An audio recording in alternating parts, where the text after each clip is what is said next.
안녕하세요. 김두기입니다. 유한요소법의 기초와 응용이라는 책자의 제2장 유한요소법입니다. Finite Element Method, FEM이라고 하는데요. 그 중에 제1절 개념입니다. 개념 중에서 제일 첫 번째는 유한요소법 강의라는 유튜브 이재영 교수님, 비주얼 FEA를 만드신 이재영 교수님께서 개설한 유튜브의 사이트입니다. 관련 링크는 설명편에 유튜브의 설명편에 링크를 참조 문헌으로 넣습니다. 그래서 링크로 하면은 다음과 같은 사이트에 들어갈 수 있고요. 여기에 들어가면은 유한요소법에 대한 전반적인 것이 다 설명이 되어 있습니다. 그 중에서 첫 번째 강의 유한요소법의 개념에 대해서 한번 보도록 하겠습니다. 여기서 유튜브를 들으시면서 먼저 유튜브가 재밌으려면은 혹은 소설이 재밌으려면 단어를 알아야 됩니다. 중요한 단어들을 같이 여기다 적어 놨습니다. 유한요소법, 유한요소법이란 거고요. 영어로는 Finite Element Method, FEM이라고 하고요. 근사법이다 라는 것은 approximate, 아주 이론적으로 정확한 것이 아니라 얼추 맞추는 것이다. 지배 방정식이다. governing equation이라는 것은 세상의 물리 법칙을 방정식으로 나타낸 겁니다. 통일장 이론이든 아니면 뉴턴의 방정식이든 뭐 이런 그것들은 결국 미분 방정식으로 나타나게 되고요. 미분 방정식, 예, differential equation, 미분 방정식을 유한요소에서는 막바로 풀지 못하고 선형 대수 방정식으로 푼다. 미분을 풀지 못하고 선형으로 바꿔가지고 1차 방정식으로 바꿔서 푼다. 근데 해석 영역이란 단어도 있고요. 영역이란 것은 1차원 영역이냐, 2차원 영역이냐. 아니면은 혹은 뭐 그게 열 응력을 풀려면은 응력 도메인이냐, 아니면 뭐 전기장이냐 이런 풀려고 하는 장이라고 부르고요.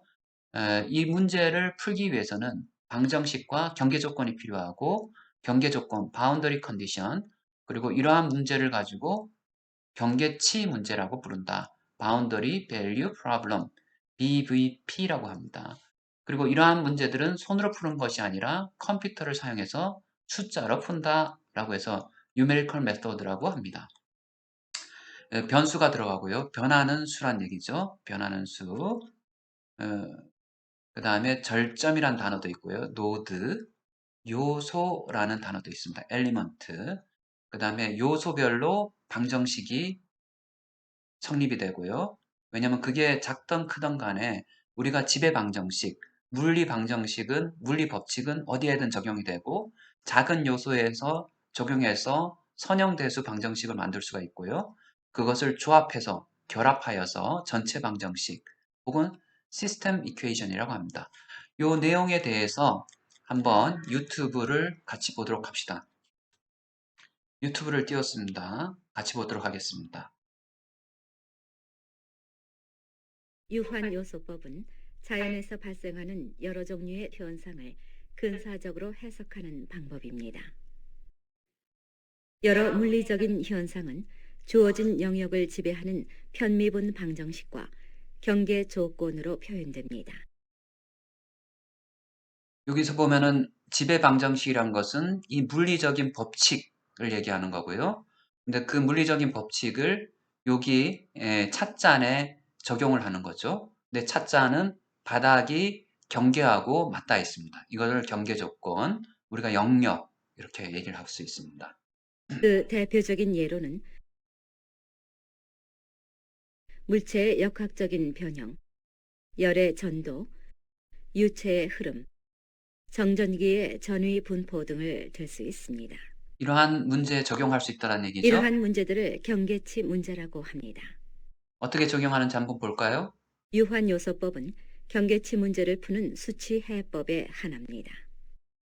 손으로 푸는 게 아니라 컴퓨터를 푼다는 유환요소법은 얘기죠. 편미분 방정식을 직접 풀지 않고 이를 선형대수 방정식으로 근사화하여 풉니다. 왼쪽이 미분 방정식, 오른쪽이 선형 이 대수 선형대수 방정식. 방정식은 해석 영역의 성질, 영역에 부여되는 작용, 그리고 그 결과 영역에 발생하는 거동 사이의 관계를 나타냅니다. 하중이 작용하면은 변이가 발생하고 영역의 성질, 작용, 거동의 구체적인 의미는 대상 문제의 종류에 따라서 결정됩니다. 예를 들어서 응력 해석에 있어서 성질은 강성도, 거동은 변위, 작용은 힘이며 우리가 역학에서 주로 열전도 사용하는 거죠. 해석에 있어서는 성질은 열전도율, 거동은 온도, 작용은 열원입니다. 열응력 해석을 할 수도 그리고 유체 있고요. 해석에서 성질은 점성, 거동은 유속, 작용은 수두며 유체역학에도 적용할 수 있고요. 정전기 해석에서는 성질은 전도율, 거동은 전압, 작용은 전류 부하입니다. 전기 분야에도 사용할 수가 있습니다. 방정식의 변수는 영역의 작용과 거동이며 이들 변수는 절점에서의 값들로 한정돼 있습니다. 변하는 수란 얘기죠. 하중이 변하면은 응답이 절점은 변합니다. 해석 영역의 그래서 내부와 변수라 그 그러고요. 경계에 인위적으로 설정한 점들입니다. 해석 영역 전체의 방정식을 단 한 번에 세우는 것은 일반적으로 불가능합니다. 너무 복잡하니까요. 그래서 영역을 여러 개 단순하고 작은 영역으로 분할합니다. 복잡한 영역을 단순한 이와 영역으로 같이 분할된 분할하고 작은 영역을 요소라고 합니다. 요소란 말이 나왔죠. 절정과 요소. 개개의 요소는 몇 개의 절점으로 이루어져 있습니다. 굉장히 모양이 단순합니다. 영역이 단순해졌죠. 인접한 요소들은 절점에서 서로 연결돼 있습니다. 까만색이 절점이죠. 그리고 이들 절점을 공유합니다. 그건 요소의 지배 3차원 방정식은 요소고 전체 영역의 지배 방정식과 동일합니다. 여기서 잠깐 보면은 이 지배 방정식이 물리 법칙이 조금 전에 전체 영역에도 적용되는 법칙이고요. 작은 요소에도 적용이 됩니다. 그래서 다른 얘기를 하면은 만약에 물리 법칙이 중력의 법칙이라면은 여기에도 중력이 작용하고 작은 것에도 중력이 작용한다는 의미입니다.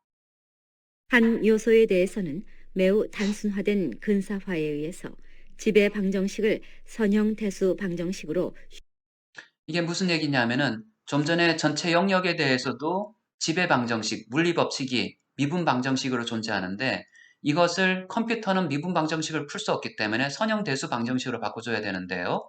전체 영역에 대해서 이러한 방정식으로 바꿔주기에는 이 영역이 너무 복잡합니다. 실제 현상이. 따라서 이것을 짧게 쪼개 가지고 여기에도 우리 미분 방정식이 적용되고 물리 법칙이 적용되니까 이러한 단순한 형상에 대해서는 우리가 이러한 선형 대수 방정식을 구성을 할 수가 있었다. 쉽게 대체할 수 있습니다. 이자는 엘리먼트이란 뜻입니다. 하나의 요소에 대한 선형 대수 방정식을 요소 방정식이라고 합니다. 이 전체는 아니죠. 모든 요소에 대해서 요소 방정식을 구하고 전부 다 구하는 겁니다. 모든 요소들에 요소를 대해서 구성하고 있는 절점의 연결성에 따라서 요소 방정식을 결합하면 모두 다 합한다는 전체 얘기죠. 영역에 대한 선형 대수 방정식이 완성됩니다. 요 방정식은 K는 조금 전에 K 엘리먼트에 비해서 엘리먼트들이 전부 다 더해진 겁니다. 그래서 결합된 거라 합니다. 네. 그래서 더하는 과정을 조합이라 그러고 요거는 행렬이 굉장히 큰 행렬입니다. 왜냐하면 시스템 전체를 나타내니까 조금 전에 조그만 요소에 대해서 이러한 선형 대수 방정식은 굉장히 작습니다. 이러한 것을 행렬이라고 부릅니다. 요거는 행렬이라 부르고 벡터라 부르고 벡터라고 부르는데요. 요것들을 다 더합니다. 예, 이게 벡터 행렬이 1차원 하나의 요소일 경우는 F equal K 델타라는 그냥 우리가 간단하게 풀 수가 있지만은 행렬 이 같은 경우는 행렬의 차수가 높기 때문에 손으로 좀 풀기가 어렵습니다. 계산기를 사용해야 됩니다. 이 방정식을 전체 방정식이라고 합니다. 전체 방정식, 시스템 이와 방정식. 같이 전체 방정식을 세우고 이를 풀어서 미지의 변수를 구하고 부차적인 계산을 실행해 필요한 결과를 얻는 방법이 유환요소법입니다. 자, 결과를 얻어가지고 나중에 사람들이 보기 좋게 이렇게 컨투어, 등고선으로 나타내고 또 잘라서 나타내고 사실은 이 모든 것들이 숫자로 나타냈지만은 이거를 그냥 사람들이 보기 좋게 이걸 결과 후처리라고 합니다.